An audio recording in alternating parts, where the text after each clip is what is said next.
call to order the Historic Preservation Commission meeting of Wednesday, December 6th, 2023. Could we have a roll call vote, please, by voice? Commissioner Barkley? Here. Commissioner Weinberger? Here. Commissioner Gonzalez? Here. Commissioner Harlow? Here. Commissioner Prisby? Here. Commissioner Elder? Here. Chairman Bonin? Here. The minutes of the November 6th meeting, have you all had a chance to go through these? Does anybody have any comments or additions or deletions? I didn't find anything, John. No, I did not either.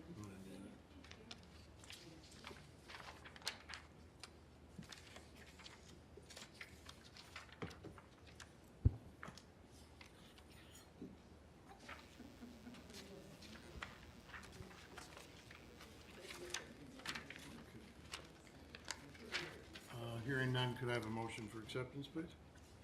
I move to approve the minutes from the November 6th, 2023 special meeting. Second. Roll call vote, please. Commissioner Barkley? Aye. Commissioner Weinberger? Aye. Commissioner Gonzalez? Aye. Commissioner Harlow? Aye. Commissioner Prisby? Aye. Commissioner Elder? Aye. Chairman Bonin? Aye, minutes are approved.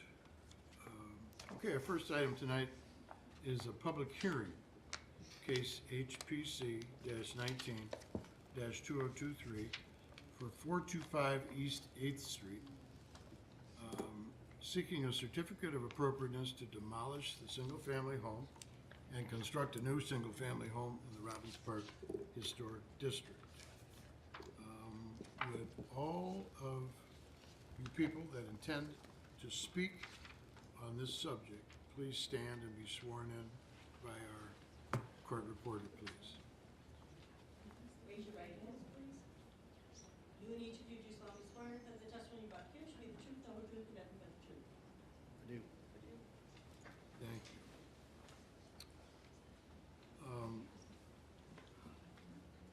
You can see the rendering that was in our packets up on the screens. And we have our architect, Michael Abraham, here tonight with us. And who else? Kevin Geist. Kevin Geist. Kevin? Okay, Yep. Kevin. Geist.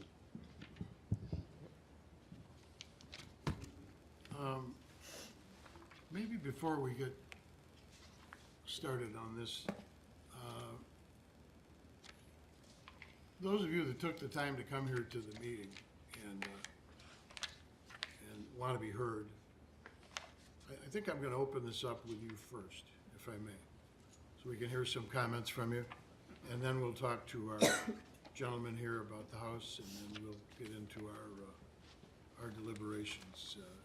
So whomever would like to start out, please approach the podium and give us your name and let us know what exactly is on your mind. Chairman Bonin, can you make a motion to open the public hearing? I'm sorry. I'd like to open, please, I need a motion to open the public hearing. You need a roll call vote on that? Please. Okay. Voice vote, please. Roll call vote. I move to open the public hearing. Second. Commissioner Barkley? Aye. Commissioner Weinberger? Aye. Commissioner Gonzalez? Aye. Commissioner Harlow? Aye. Commissioner Prisby? Aye. Commissioner Elder? Aye. Chairman Bonin? Aye. Okay, now, if those of you that would like to speak, you tell us who you are, please. Sure. So my name's Rebecca Haas, and I actually live at 441 East 8th Street. So I'm right next door to 425 East 8th Street. I have some serious concerns about the house coming down just for the safety of our neighborhood. I have made numerous calls to the construction manager, J. Jordan Dave, and I've had no phone calls returned. I know some of my neighbors have also have some concerns about the drainage and the asbestos line in the house. And we've all called and no one has returned our phone calls. So we're all very concerned about that. All of us have small children. Some of us are recovering from cancer, so we're very concerned. Some of us have also put in major drainage systems in our yards, and we're just really worried about that. And we're concerned this house looks even bigger than the house that is up there now. And we just want to be communicated with, and we feel like if this is sort of a bad way to start off with neighbors if no one's telling us and addressing any of our concerns. And so you say you made contact with the I've left voicemails. voicemails Yes. with the construction manager? Yes, his name is Dave, yes. And is there a representative from the contractor here tonight? Yes, I'm here, Julie, and Dave is here as well. Yep, I'm Dave. I didn't raise my hand to speak, so I wasn't sure if I could or not, but, Would you like to speak?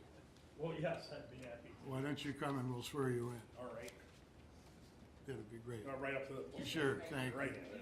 Thank you very much. You're about to give, shall be the truth, the whole truth, and nothing but the truth. Yes. Sure. Hellier, Hellier. So, I'm sorry. Rebecca.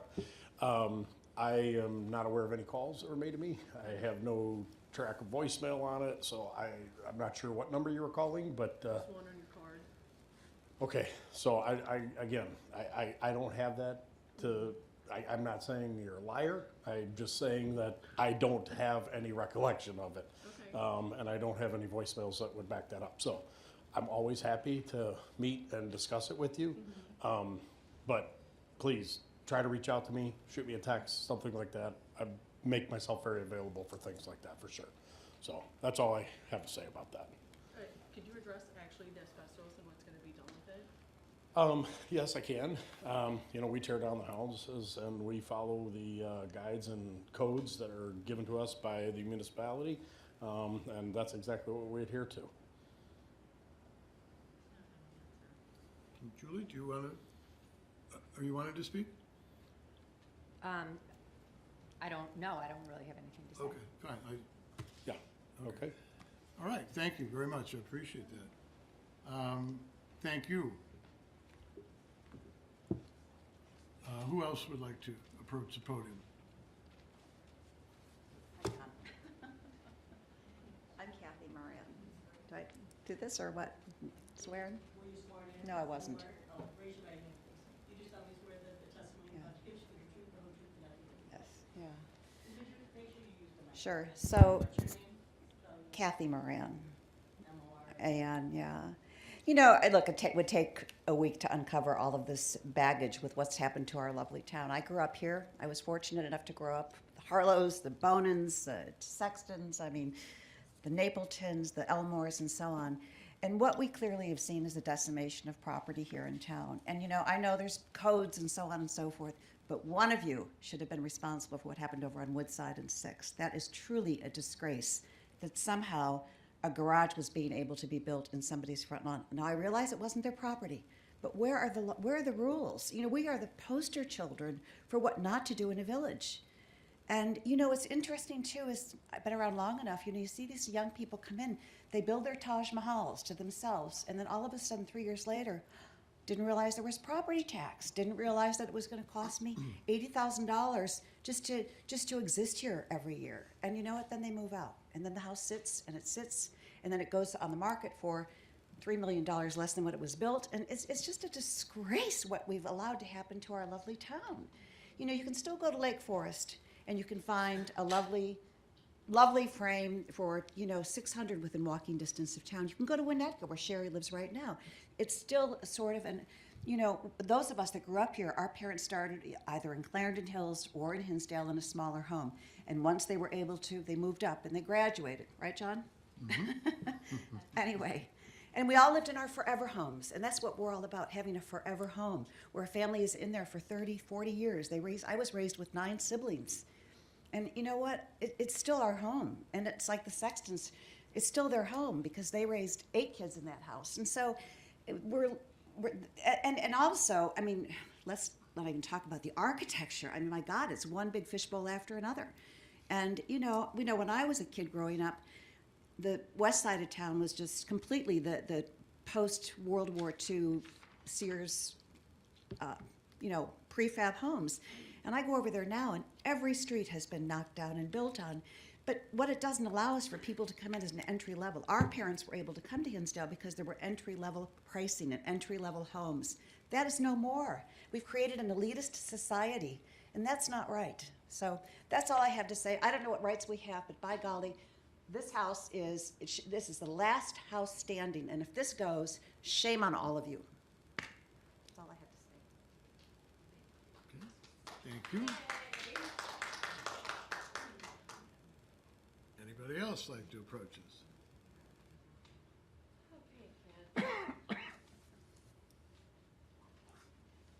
Evening, everybody, including all of you.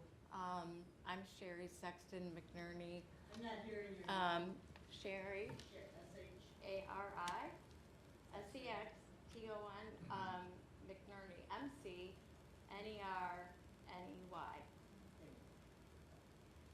I might start off with an emotional story instead of just firing right now. I have a piece of bark that I've had in my jewelry box since May 5th, 1989. Today I got a call that my mom died in a plane crash in the Yucatan Peninsula. And the first thing that I did after getting that call was I got in my car and I drove to 425 East A Street. And I sat and I did not ring the doorbell. I did not ask to, I have permission to go in the backyard. But I went and sat in the middle of my mom's flower garden. And I cried, and I cried. Because that was home to me. That was my home that I loved with every fiber of my being. And so did all of my brothers and sisters and my mom and dad. They raised a beautiful family. And like Kathy was saying, they started out in the Elmore house around the corner on County Line Road. And my dad walked by the Albright's house and said, you know, Mr. Albright, if you're ever gonna sell that house, will you give me the first opportunity? Because they were starting out and I was on the way, which was a big oopsie in their mind. And they needed more space. And Mr. Albright said, of course, Bill, let's make a deal. And they did. And so my family became the second family to own that house since 1934. It's exquisite inside. It's so beautiful. Mr. Albright was a builder. I don't know if you guys know that, and a big part of Chicago. So all the materials that he used were stellar. I was told at one point, I don't know, my brothers kind of make up stories, but this was one thing, that you could put a 6-story building on the foundation because it was built so well. There's also a bomb shelter because unfortunately when it was built, they needed that. And he wanted to protect his family as a gift to them for their generation. And I was the benefit of having that gift for my family, for my generation. And Dr. Janda gave his family the gift. 3 owners. That's it. Like Kathy was saying,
go into the master bedroom with two walk-in closets and a bathroom bigger than my bedroom in my 100-year-old home in Winnetka right now.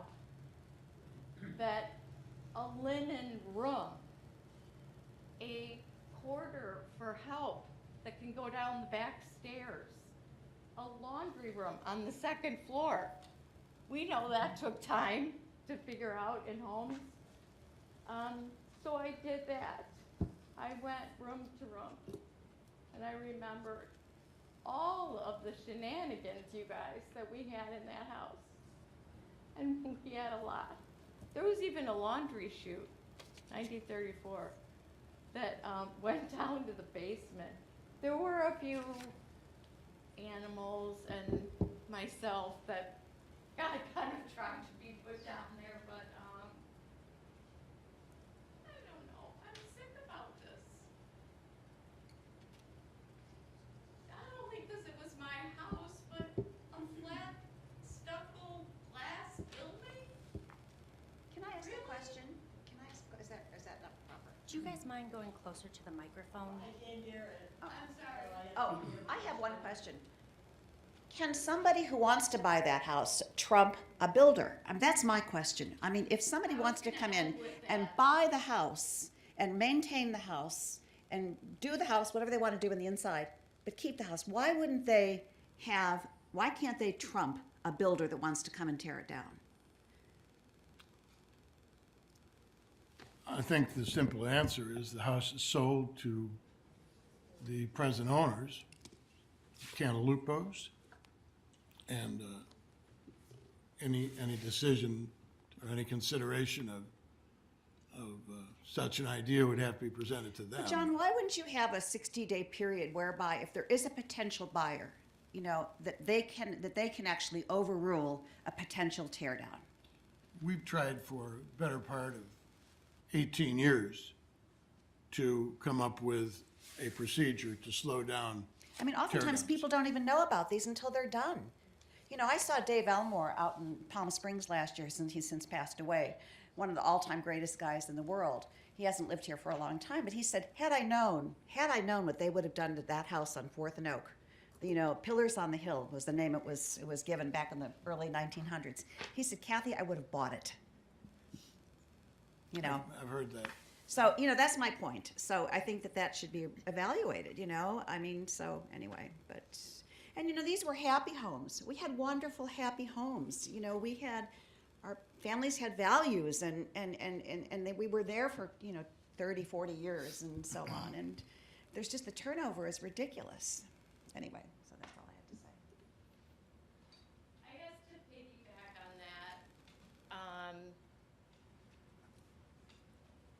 could you find another lot in Southeast Hinsdale?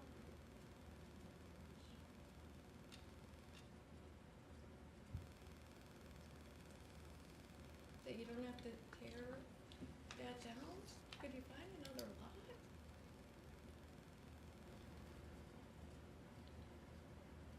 Honestly.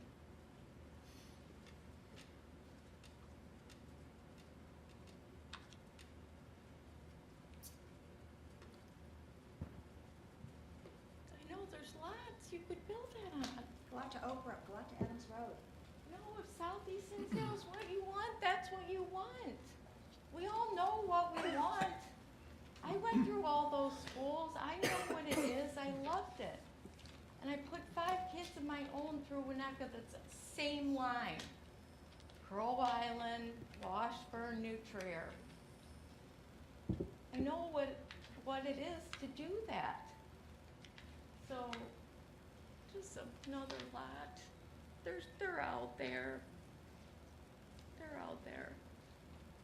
So, thanks to Hindale, I had a great life and all these people, and John, is one of my oldest brother's best friends. He probably babysat me one time or something. That would be dangerous. Thank you for all of your guys' effort to keep our town, still consider it our town, a historical town. Because it's important. Our history is important. Now that the youngest of the Sexton clan is getting up there, I even believe it more. History matters.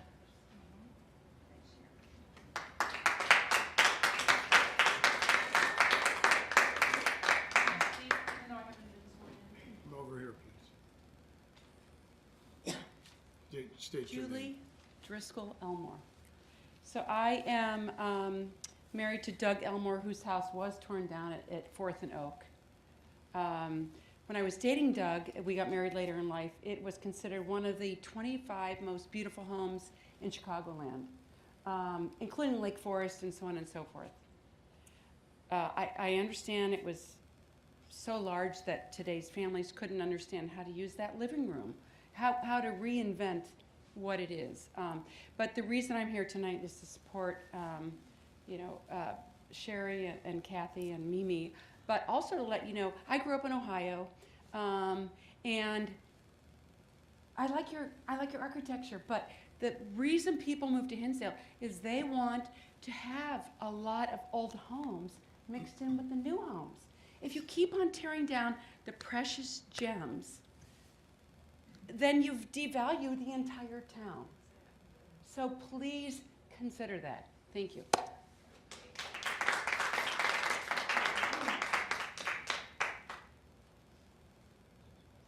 Please, come forward.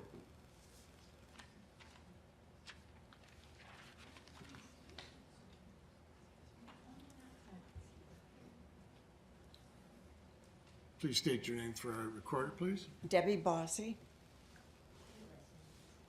B-O-S-S-Y. I really didn't know about this meeting until yesterday, and so I'm not well prepared to speak, but I had been in the house at the 800 block of East Oak, 8th, and actually I was there because I stopped in for a garage sale, so I got to walk through the house and see it. And it truly is it's a very, no one could deny how beautiful the home is. I mean, I walked through, and I was probably in there, I wasn't really interested in anything to buy, but I certainly was interested in looking at room to room to room. And it was glorious. And then looking out at that backyard from the second floor was phenomenal. And I wish that I had known that the house was available, 30 years ago when I had 5 young kids. It would have been something that probably I would have liked, but I was really hoping when I was walking through, I had no idea, who was going to buy it or what the plans were, but I knew it was just such a structurally sound and gorgeous home. And so I just want to give you a short history. I've been in town for 40-some years. And the Bonans know me. I have torn down several houses myself. And I generally, other than Jim Tharp, who I first became acquainted with, I always use Michael Abraham.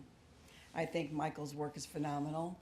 And I know enough about Michael. I built the house at 6th and Park, the corner there. And I love, love, love that home. And all I came to Mike with was a vision of I want it to look like it blended into the neighborhood, and I wanted it to look old, like I'd been there a long time. And I also am a big fan of David Adler, and a lot of his homes are up on the North Shore, and Mike gave me all of that and then some. And I also had a house on Radcliffe Way that I doubled the size of, and we won a Historic Preservation Award. Thank you. And so I'm very conscious of what's going in town. I love some of the new houses that have been built. They're beautiful. I see Julie here, and she's done a gorgeous job on many of the homes, and Mimi, she's outstanding. I applaud her for taking these beauties of homes and just going in and giving them what they need. I mean, the Tudor she did on County Line, this house most recently on Park, and now I know she's going to be doing another one that's an old home. These are fantastic homes, and they're very, very hard you can hardly duplicate age like that, especially when they've been well preserved and they have a good foundation and stuff. And I do know that Mike loves old homes. I mean, I've taken you into many houses that I've had him look at with me to say, what do you think, of this and stuff like that. And he always wants to save a home.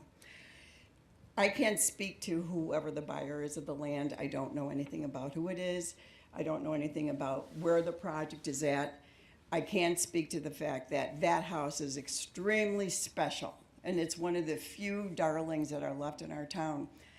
I also just wanted to let you know that maybe it's something you can think about, but Mike has been designing a house for me in Orinda, California. And it's a spec house, and I've been 4+ years trying to get it passed. It's not, I'm not even taking a house down. It is a piece of vacant property, and they don't like they don't like much change in the town. And the people, definitely, if you have a house, you're very rarely will you be able to take it down, but it's an old established town like Hinsdale. But they have such strict regulations about what can be taken down. And I think that we don't have a whole lot left here that are so magnificent as this particular home, or the home that was on the hill, or the Dean house. I mean, there's so many beauties. I know I'm forgetting them right now. But I really do hope, now that I've been here 40-some years, I hope something can be done where we can change the law. I know people should be able to buy what they want. I get that. But this was a spectacular home. It really is spectacular. And I wished that somebody could have gotten a hold of it who would have been willing to put in a couple $1 million or whatever it took to make it magnificent again, or to bring it up to their taste. But so I guess I want to finish by saying that I hope somehow, and I don't know what way, other than finding out what Orinda does in California, because it's impossible to take down nice homes there. And they have all the rules. It doesn't matter. A neighbor can come out, which they've done, and said they don't want a house next to them. They don't want building. They don't want, and they have every right. It's just the weirdest thing. It's just frustrated me. It's cost, I've spent a whole lot more in architectural fees and my time and aggravation. And so I guess with that, I have to pass. But just a thought, just want to share those thoughts I had. And best of luck with making this decision, whatever it be. Mm-hmm. Anybody else?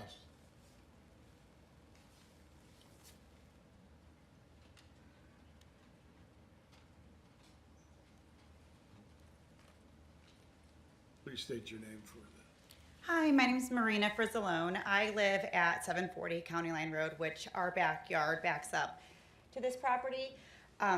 I came here originally just to make a public comment known that we have really bad drainage issues that lead from this property, which I have shared with some of the people coming around to do the surveys. And I just want to make sure that regardless of what is done with the property, that those issues are addressed. And I know that affects all of our neighbors on that entire property line.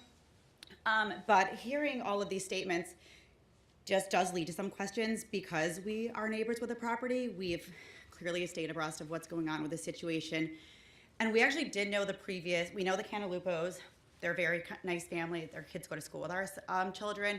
We also knew the people who were the previous owners of the property before the ones who owned it. So I'm a little confused by some of the statements, because there's all this talk about we wish there was someone who would buy the home, who would preserve it. And from my understanding, there was a family who bought it and tried to preserve it, and they couldn't get through the hurdles with the Historical Society. They were not trying to tear it down. They were trying to maintain it, do some additions, do some changes, but not tear it down, not change the front of it, and just do some add-ons. And they couldn't get through the hurdles, and that's why they finally sold it to the Cantalupos.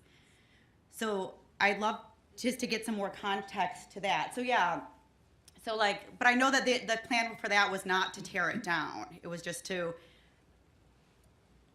renovate. Yeah. They moved to the North Shore. I do know that they moved to the North Shore. Afraid to address that with you when she has all the facts. Okay, and that's at the. There's always more context to the situation, but I just was confused, because I know that the plan for that was not a tear down. Correct. And we were curious why that didn't go through, because I think it's a beautiful home. I would love for it to stay where it is, and I think that is part of the charm. That's why we moved to Hinsdale, because we love the community and what it entails as a whole. So we were sad to see that process die out for whatever it is, and then we were surprised that this passed so quickly when that process seemed to be a very extended process to get go through. And I'm grateful to everyone who has way more knowledge about this than I do and all that. Do you live directly behind, like on? Cornell's house. Oh, on the side. On the side, so like one in from the corner of like 8th and County Line. Cornell's house, Sherry. Yeah. Spencer's house? Yes. Yeah. Yeah. Who's very sweet and still stops by to say hi sometimes. She is the sweetest. Yes. He's good friends with Mike. Sorry. Yes. I can spell my last name if you need. Yes. It's F as in Frank, Ricilone. Okay. Thank you all. Thank you for all your work. Yes. For the record, the family Cruz never appeared before this commission with any plans or ideas to expand that house. So it was nothing that we were aware of.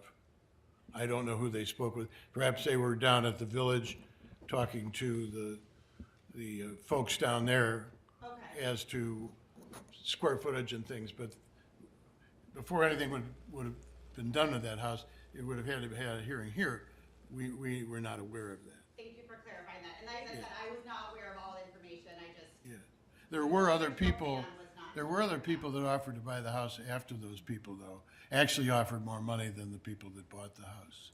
So why didn't that happen? You'd have to talk to the sellers and you'd have to talk to the buyers. I don't know the details. Because I think that was my niece. Yes, it was. It was your niece. Hi, my name is Mimi Napleton Collins, Collins. I'm ready to embark on my 4th historic property along with a lot of other renovations.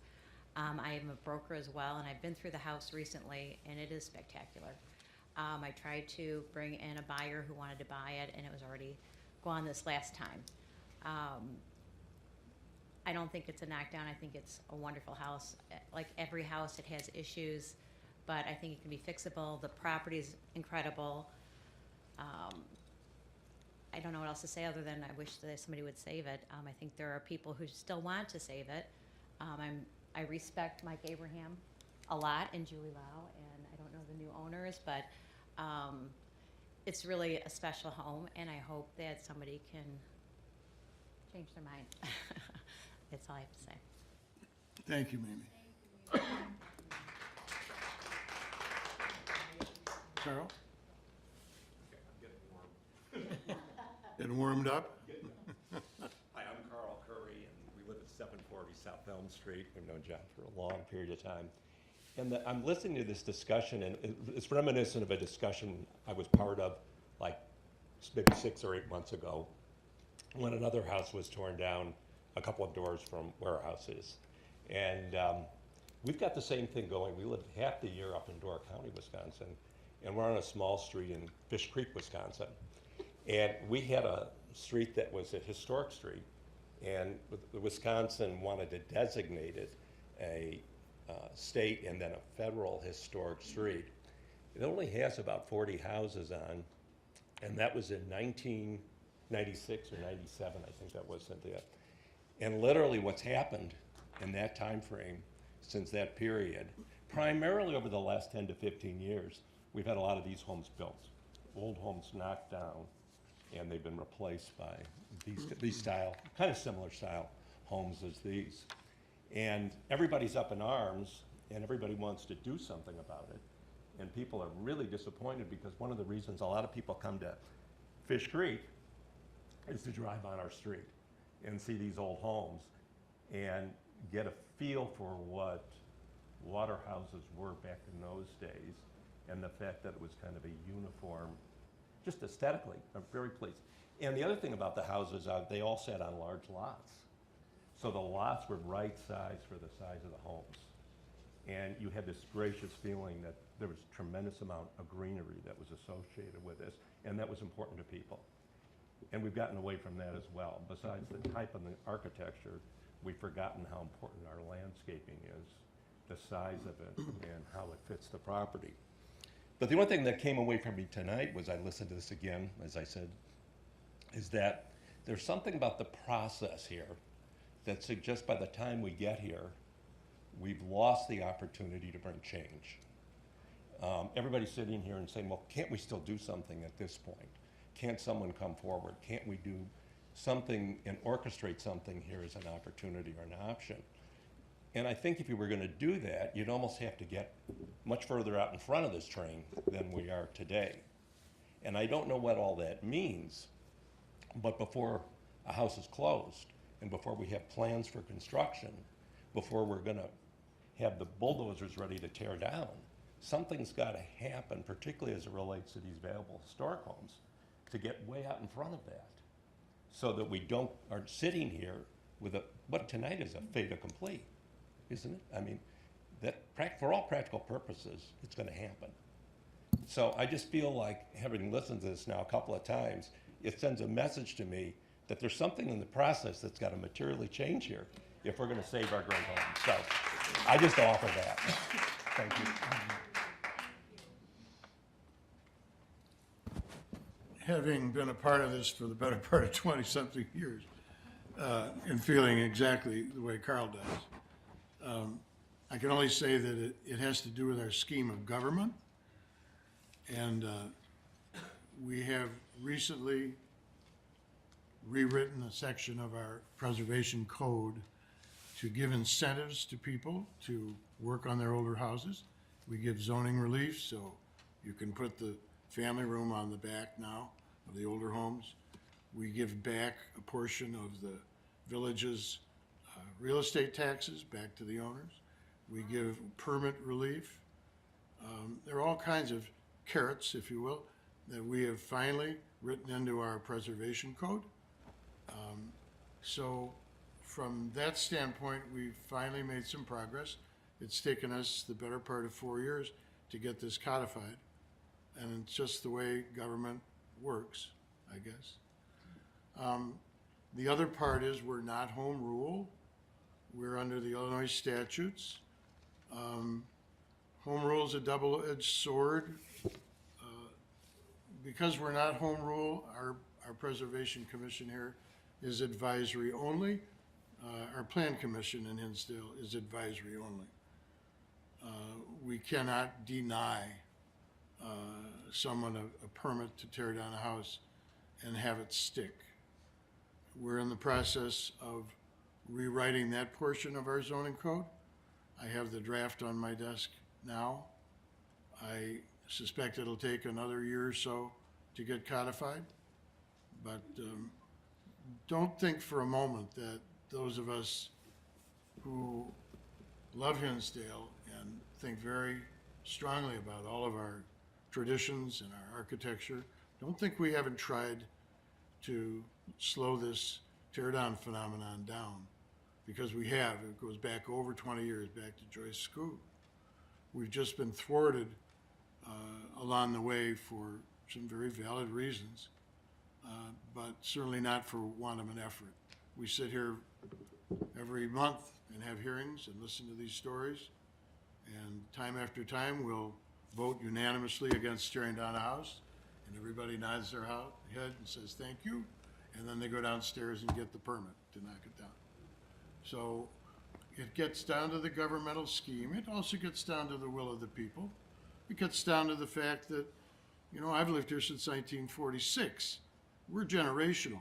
Now you see a lot more transiency, people coming and going, they move in, they use the schools for their children, and then they move on. There's some continuity that's lost in that type of situation. So there are a number of factors that contribute to what I feel is the emasculation of our zoning code as it pertains to development. There are quite a few people who would agree with me and side with me on many aspects of this argument. And of course, there are a number of people that make their living tearing down houses and building new ones, and we understand that. There's certainly some compromise to be had along the way. I'm going to segue this over to the fact that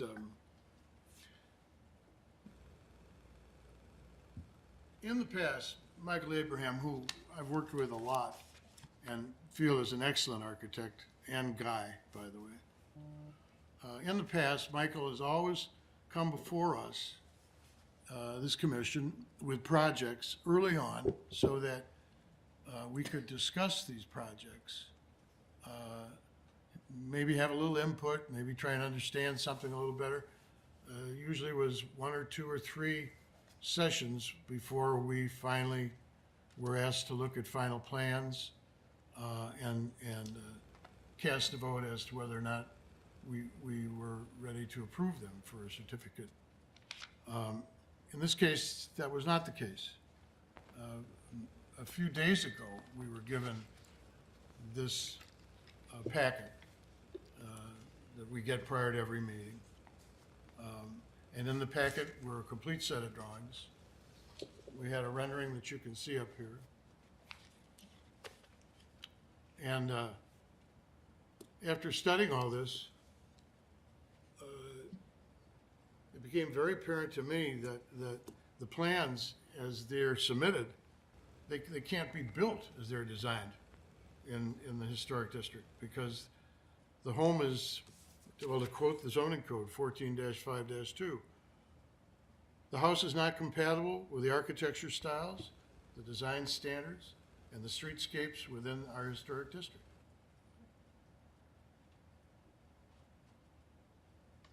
I was surprised when I opened the packet. I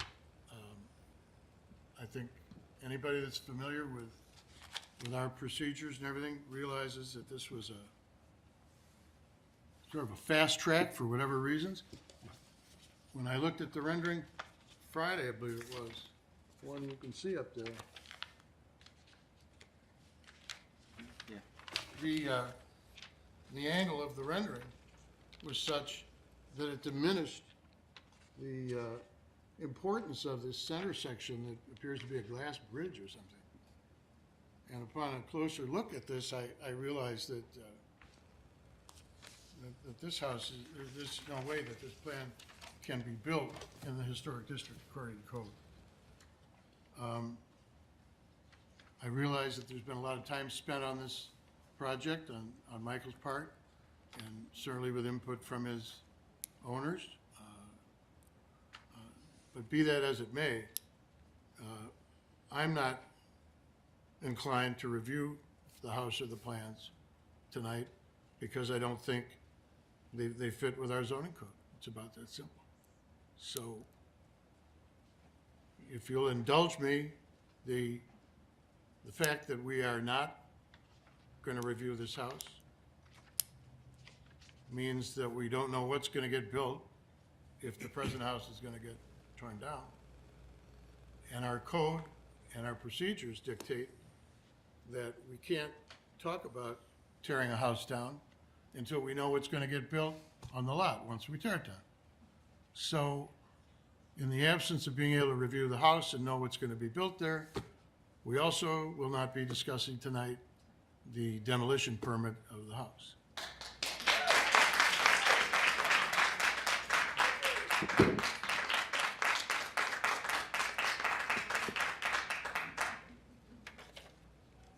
I should say that this does not preclude the owners and the architects from reviewing their plans and coming back before this commission to try and solve a design that would be code compliant. And we would encourage them to do so because typically we would have done all that prior to having this meeting. So I apologize for having the cart out in front of the horse, but I would suggest to you that it was not of our making. May I speak? When I'm done.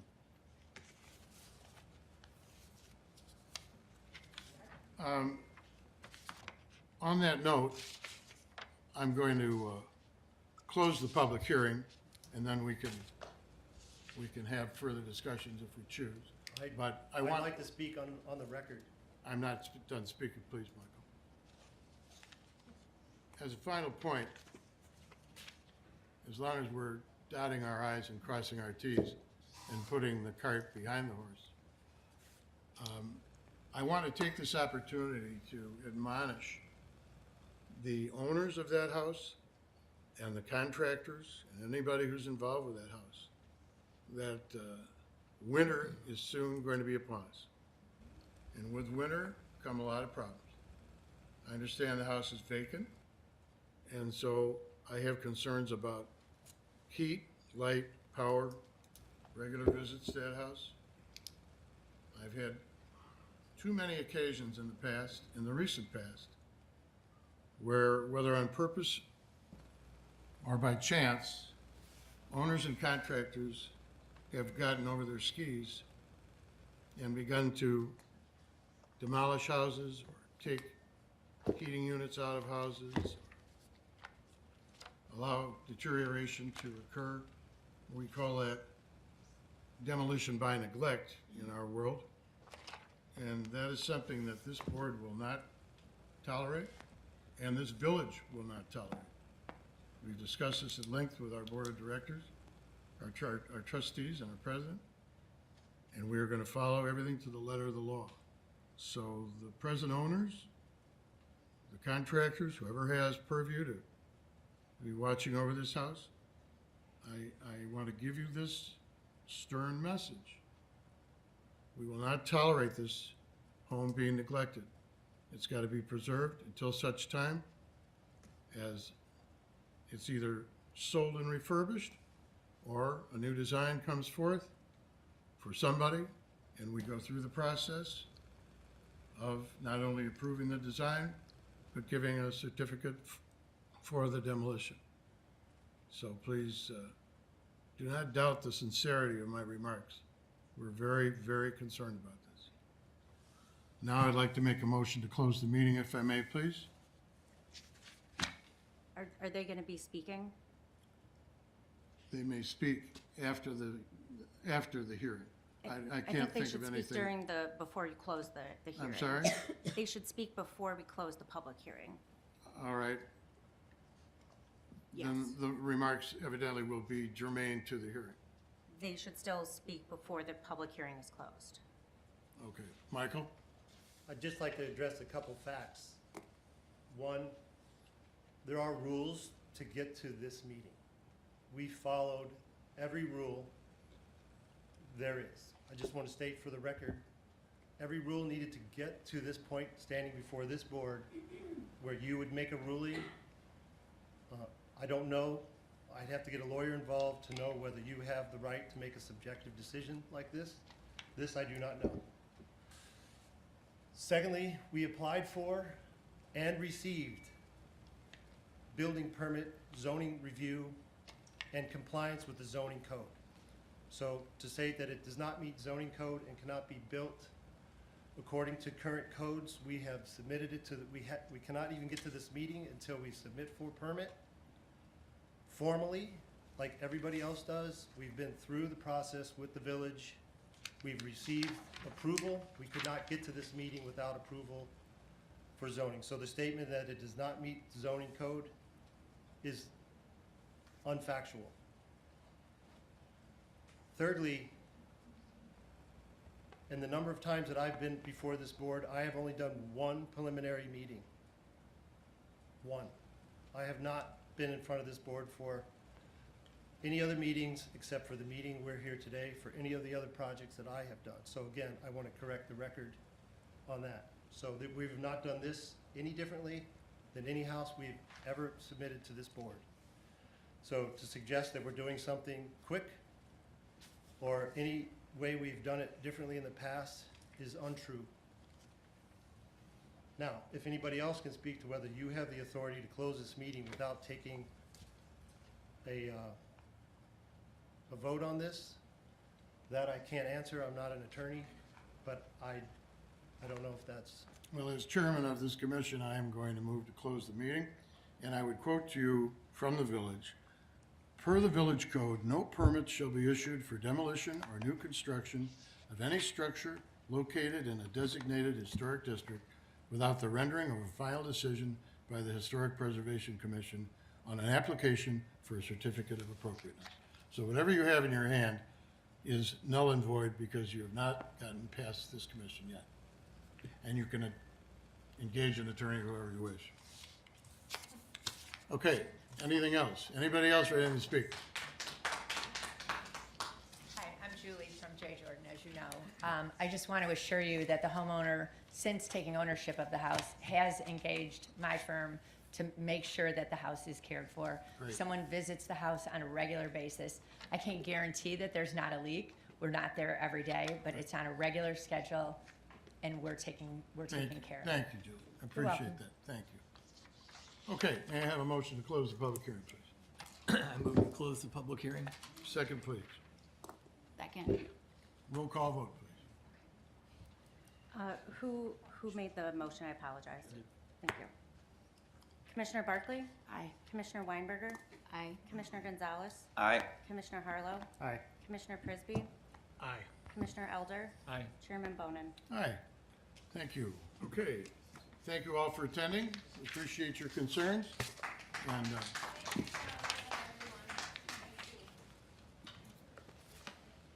Do I have to actually adjourn the meeting?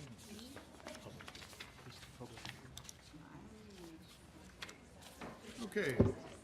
Oh, we still have the agenda. Yeah, we still have everything else. Any discussion of this? Public hearing?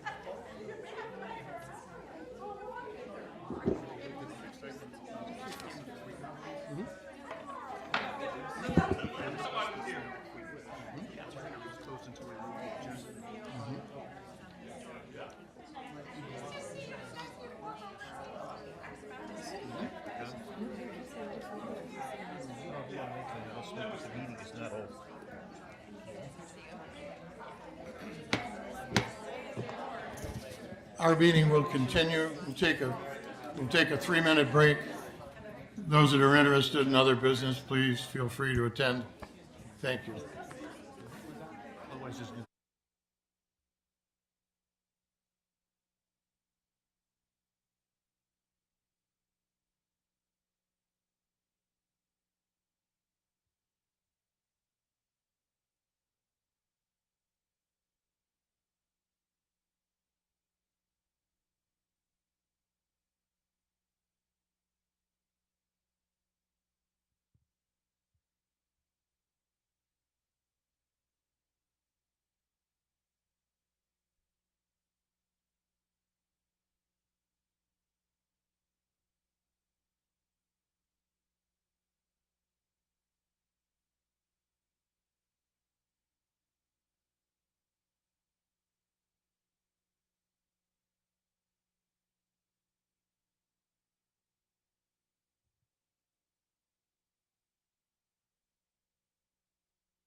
December 6th. Reconvene the meeting of December 6th, 2023. We are done with our public hearing, and now we can come to comments. Would you, as a board, have comments on that little vignette? Any thoughts? I'm very happy to see that the room was full. I don't think I've ever sat here with a full room of activists. That says we're moving forward. Sometimes you gotta lose some monumental houses to really gain traction. And that was the only good thing that might have come out of the Elmore House and the Dean House. Because this has been a rumbling for quite a while. And I frankly felt that we were being taken advantage of when I opened that packet and saw the cagey angle that was presented to us on this rendering. That's why I went and made my own sheets there that you have. I wanted you to see the streetscape and what it amounts to. For anyone, even for Mike Abraham to even think that that house is going to get built in the historic district shows his lack of understanding. So, anyway, everybody got to go to school tonight. It's somewhat ironic. I can't remember who was doing the renovation for the Cruises when they owned this house. Yeah. But I saw those drawings. Yes. And they had actually taken the home, because it's somewhat asymmetrical as it is Yeah. now, and they had actually made it more symmetrical, so it looked even grander Wider. than it does now. I mean, it just looked beautiful. They took something that was pretty great and made it better.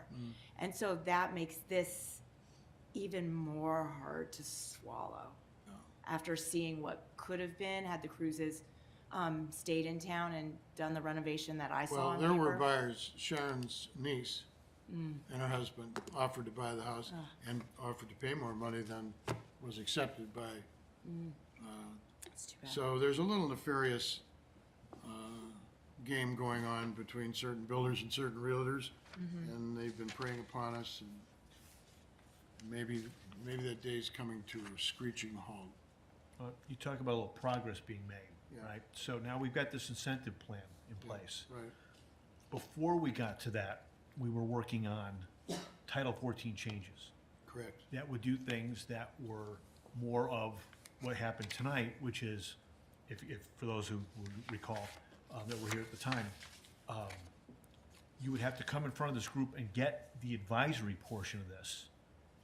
And then once you were in front of this group, you then had, the clock started ticking, whether it was 120 days or 180 days before you could actually submit for permit. That would rush people to get in front of this and get in and get our advice on whether saving the home or making changes, or if you build new, whatever it's going to be, take these things into account. And it put us in a position of being advisory. Coupled now with what we also had in Title 14 was we were going to review anything that was an exterior project that you could see from the street. Right now, we don't see any additions at all, any exterior remodel. We didn't even see window replacement. And we were bringing that up in the Title 14 changes that came to a halt. And what's frustrating for me is, had we passed that stuff a year and a half ago, and now couple that with the incentive program, someone could have come in front of this board with an addition like the Cruises, and we said, this is beautiful. Give them extra FAR. Give them extra whatever, height. This house would not be in this position right now. Correct. So now, we have made some progress, but unfortunately, the lack of completing Title 14 at the time has caused this house to get to this point. Well, again, by way of background, for those of you that may or may not have been with us or following it at the time, we worked for a year and a half with our advisor, Mr. D'Onofrio, and regular meetings developing a rewrite of Title 14. And as we got to the end of it, and we did get to the end of it, and we were prepared to go forward, it was deigned by the Board of Trustees that they first wanted to come out with a incentive program, carrots rather than sticks. There had been some mishandling of a moratorium on tear downs by the Plan Commission, caused a lot of furor in the town. A little too much legaling going on on the part of our village attorney. A lot of things that caused more problems than it solved. And the net effect was there was a lot of vitriol in town. And a lot of people were up in arms about their First Amendment rights. And so it was deigned that it was time to come out with a program full of incentives before we started talking about a program full of sticks. And so that's what we did. Now we have the incentive program up and going. Took forever. Guess that's government. What are you gonna do? But we are easily able to go back and revisit. I've had it on the agenda for over a year, revisit the work that we did with our consultant, Mr. D'Onofrio. And while I understand from Bethany that there's a number of things that the staff is admired in right now in terms of projects, I'm going to give my 2 cents to the board of directors, the board of trustees, and the president, that we find time to go back to the rewrite on Title 14, and if nothing else, and again, I've been involved in this village government for way too many years. We have a stack of text amendments that's about 10 times taller than our zoning code, okay? So if nothing else, let's just pass a text amendment. And the text amendment will very simply state that the HPC will review all demolitions, and if they vote no on demolition, then the applicant has the right to go to the Board of Trustees and appeal it. Simple deal, text amendment. And then at their leisure, we can go back and we can talk about incorporating all the rewrites in Title 14. I like that idea. Okay? Yep. So That's a that's good done idea. easily, and, 'cause God knows we've had enough text amendments in my life. So we're gonna approach that, What's one more text? what's one more text amendment, you know? This will be like they run Washington by, what do they call it? Not the caveat, but, you know, they do their, Earmark. no, where the president does what he wants and then the. Executive order. Executive order, yeah, we'll do it with a text amendment. Okay. Anybody else have anything they want to talk about? Yeah, here. Good, okay. New business, sign code update. Bethany? I've distributed Jim Prisby's former draft around to everyone. This is on hold right now for sign code update. It's on staff's list of things to do. We made some progress over the summer, but we've got some other text amendments that are a priority right now. Text amendments? Text amendments? Correct, for rewriting the entire sign code. Oh, good, okay. Bethany, can you guys send me what you have for that? Or can I be a little more involved in some of those discussions? The goal is, the reason it's on hold is we have some other text amendments we're working on, but we would like to have some workshops with both the Plan Commission and the Historic Preservation Commission before this ever goes to the village board. So you guys will be eventually highly involved when we get to that stage.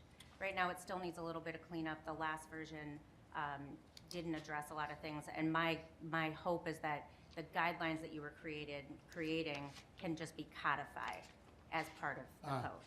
So that would be the ideal. So you'll progress to that point, and then it's a matter of just. Yeah, right now, we're just trying to figure out still some of the regulations. Excellent. There was quite a few holes in our process and some of the former drafts, so I think this kind of hopefully will, and everything can be amended down the road. It's just a matter of sitting down and putting those workshops together and starting to get some feedback. Oh, well, you're the one to do it.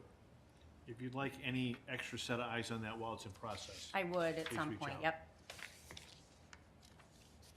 Okay. Anybody else have anything on sign code? Old business, amendments to Title 14, status update. I think we discussed that. Okay? Yes? Yes. Robbins Park Historic District Gateway signs. No update on this for right now. We made a couple of tweaks since the last meeting due to some availability of the materials that was sent around to you guys. We've had, the village board hopefully is gonna approve the budget at their meeting next week. And then we'll get some quotes from additional contractors and hopefully have them installed, next year. So that's the goal, and I'll keep you guys posted on that. You were able to get your fluted column that you wanted? Yes, we were Okay. able to get, I think, Okay. hopefully, and we'll get some quotes from some other contractors and try to move this forward. If they have any substitutions that they're proposing, or we go with a different contractor, I'll be sure to keep you guys in the loop on that. Okay. Last item, 6th Street. Who'd like to kick this off? We're all looking at you, Bill. I'll be brief. Try to be brief. It's getting late. There's been no official communication from the village. However, there was an article that appeared in Hinsdale Patch around Thanksgiving saying that the board would vote on a project or budget that anticipates the water and sewer separation as required by the agreement with Flag Creek, and that the street would be redone in asphalt between Garfield and County Line, except for brick intersections. Not mentioned is whether or not the village was also interested in continuing to promote the idea of narrowing the street so that it is the same width as some of the other streets in the village. Obviously, that is not what I, or I'm guessing most people, whether they be residents or folks on this Historic Preservation Commission, were hoping to hear. I did ask the village manager, Kathleen Gargano, for an update. She replied to me today that there would be a letter going from the village to 6th Street residents, probably within the next week. So we'll see what that brings. We're coming up on not that long before Christmas, so it's not the best time of the year to be having something like this coming down the pike. So I'm disappointed that in spite of making our interest known, that we were not included in the conversations that got us to this point. I find that rather inexplicable, but we'll see how things go forward. I do know that depending on what the village communicates, that there will be an effort between residents of 6th Street, 1st Street, and anyone else who's interested to see how we might move forward and try to preserve historic structure, if you want to call it that, that the village actually owns, unlike a private home. So that's what I know. Is there an actual reason why they want to narrow the street, or just to make it consistent? Is there a structural reason, or? There is not a structural reason. Economic. Yeah, economic. I've even heard that it requires an additional pass by a snowplow. I've lived there for 7 years. I've never seen that. But basically, it's an artifact of the fact that the original Robbins Park plan had anticipated a median down the center of 6th Street, not a wide one, not like 4th at all. But there was, the drawing shows that there was going to be a median. They clearly decided not to do that for whatever reason. Maybe it was access. If you lived on the other side of the street, you have to go around. I don't know. But in any case, the street is wider than most. If it's, I can't say if it's wider than 1st between Elm and County Line. I don't know. But I don't know more than that, Shannon. Is there any rush to do 6th Street? Other than Flat Creek? Yeah, I mean, the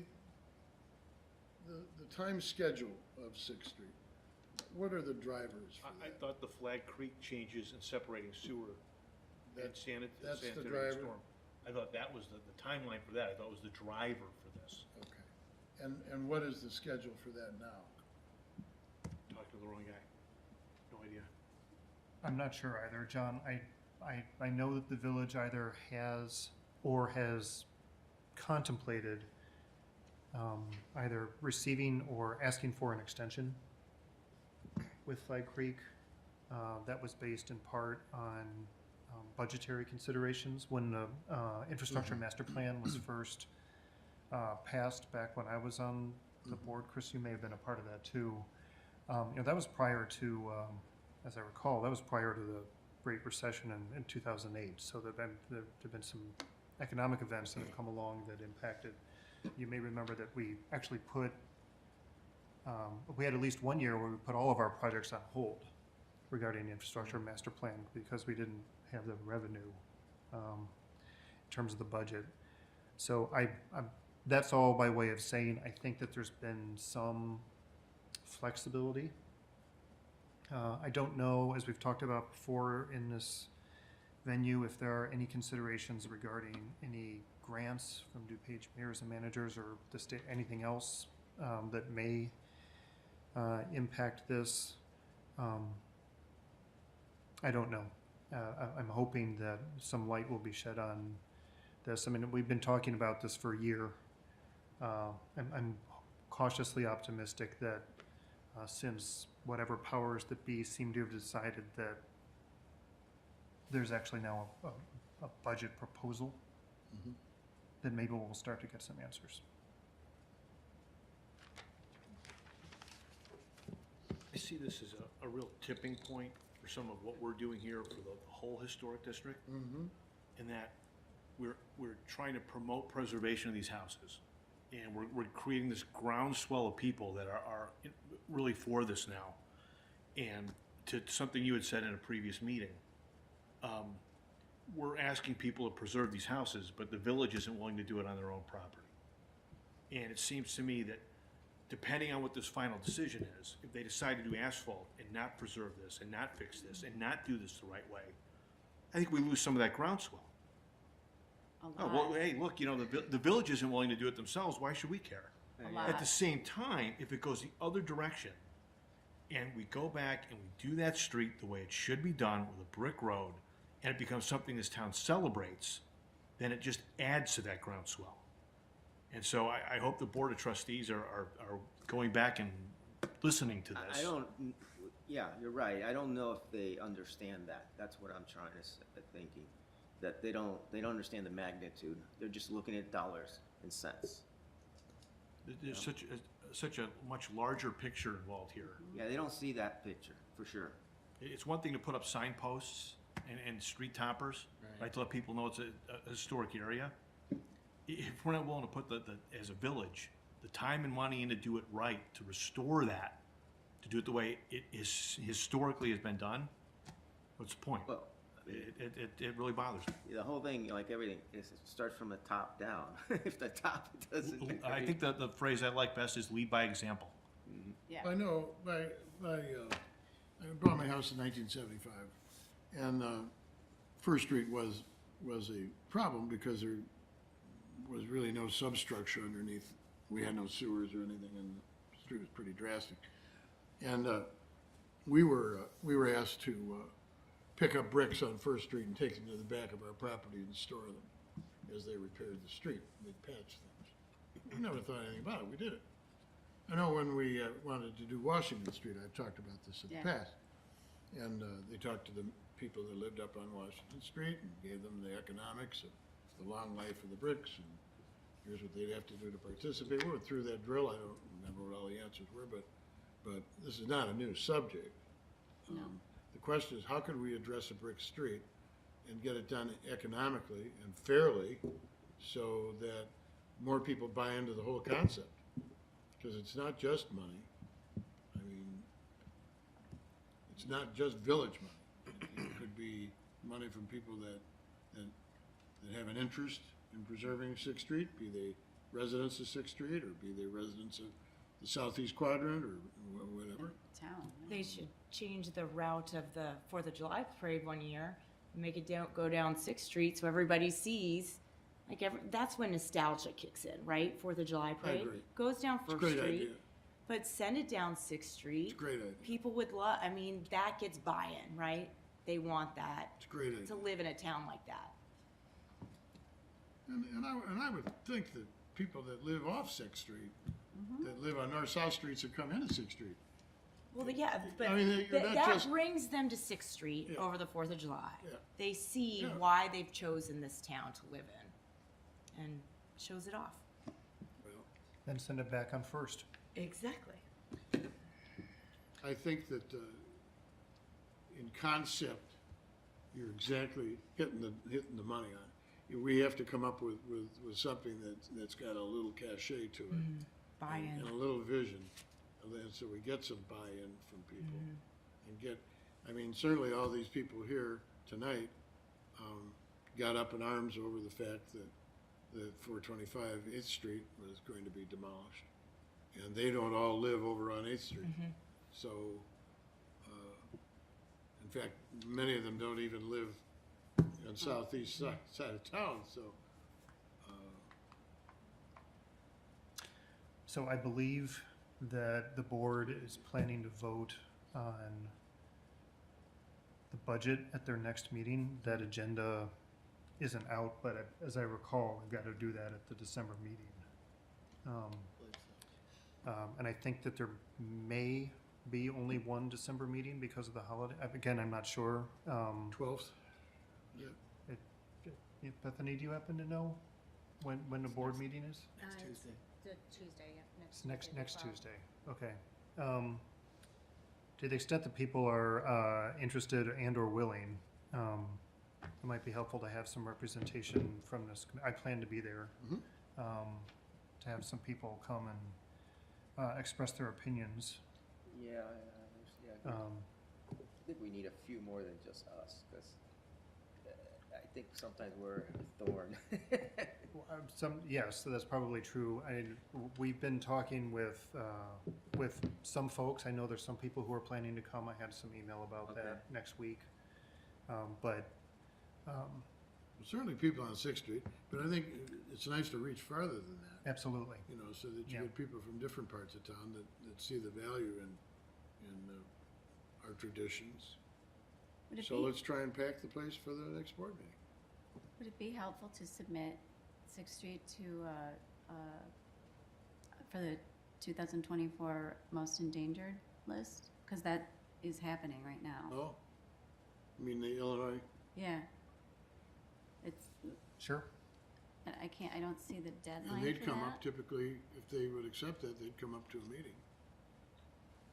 I mean, the list is announced in May, and we put the Zook on it back in the day. It would get, you know, if it was chosen, it would get some then Yeah. state traction. I think the trick now is to stymie it a little bit, to buy some time to get some momentum to maybe come up with some solutions. 'Cause it sounds like it's slipping through our fingers. Yes. And again, In spite of having raised this yes, for the better part of a yeah, year. that's why I asked about the driver on it, whether we're under some gun that I'm not aware of. Well, let's 2x2 check in prior to the board meeting, so we're not. Yeah, that's a good violating- idea. Not violating the Open Meetings Act. God forbid.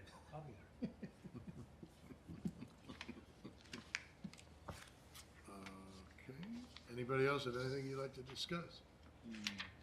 Are we having a Christmas party? Your house? I hope so. Yeah. Let's get a date so we can all gather. That would be nice. Huh? We're gonna come in waves, so we're not there. Yeah. We won't talk Two by business. two. No, we won't talk business. We'll just go 2 by 2. You're like Noah's Ark. I think I wanna be the first one drinking, by the way. No, I'd love to have you come over. That'd be wonderful. fun. Girls have the house all decorated, it'd be fun. Oh, that'd be Why nice. don't we all get our calendars together a little bit? That'd be awesome. Sure. Okay. Wonderful. see what our significant others are doing and have a little get-together, it'd be fun. That'd be great. We can all bring something. You need Yeah, we bring definitely something. bring something. Yeah, that'd be nice. Just be thirsty. Okay. My All right. friend. Can I have a motion to adjourn? Move to adjourn? Second, please. Second. Roll call vote, please. Commissioner Barkley? Aye. Commissioner Weinberger? Aye. Commissioner Gonzalez? Aye. Commissioner Harlow? Aye. Commissioner Prisby?